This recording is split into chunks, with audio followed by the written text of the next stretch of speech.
reproductive care. This month, America marks a dark and somber anniversary. 2 years since a radical MAGA majority on the Supreme Court overturned Roe v. Wade.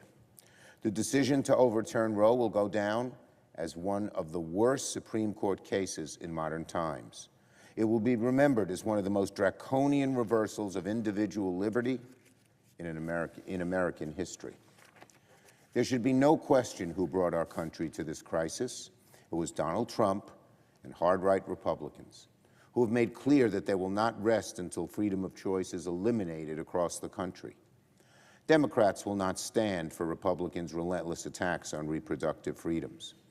This week, the Senate will begin our defense of freedom of choice with a vote to protect access to contraceptives. Before the Memorial Day process, I began the process. Before the Memorial Day holiday, I began the process for the Senate to consider the Right to Contraception Act, led by Senators Markey and Hirono.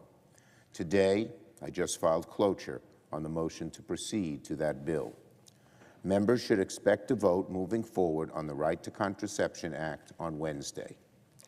Federal protections for contraceptives is a critical piece of protecting Americans' women's reproductive freedoms. And this legislation would codify the right to contraception into federal law.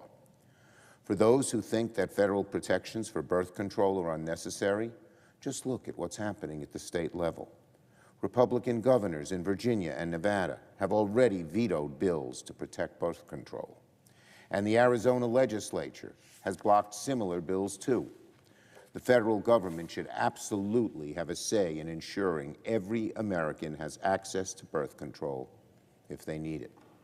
And there will be more action to come after that.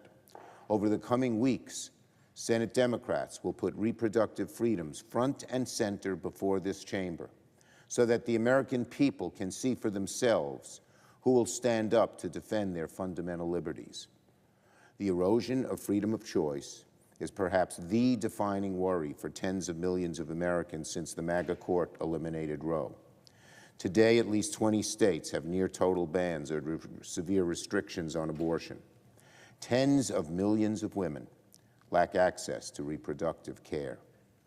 And even services like IVF, which millions of Americans have relied on to have children and to start families, can no longer be assumed as totally safe. None of this happened in a vacuum.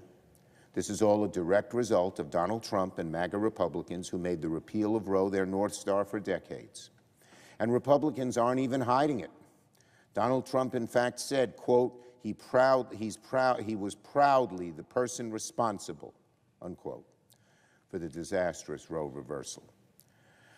Does anyone seriously think that if Donald Trump and Republicans get into power again, that they won't try to restrict abortion and reproductive care even more?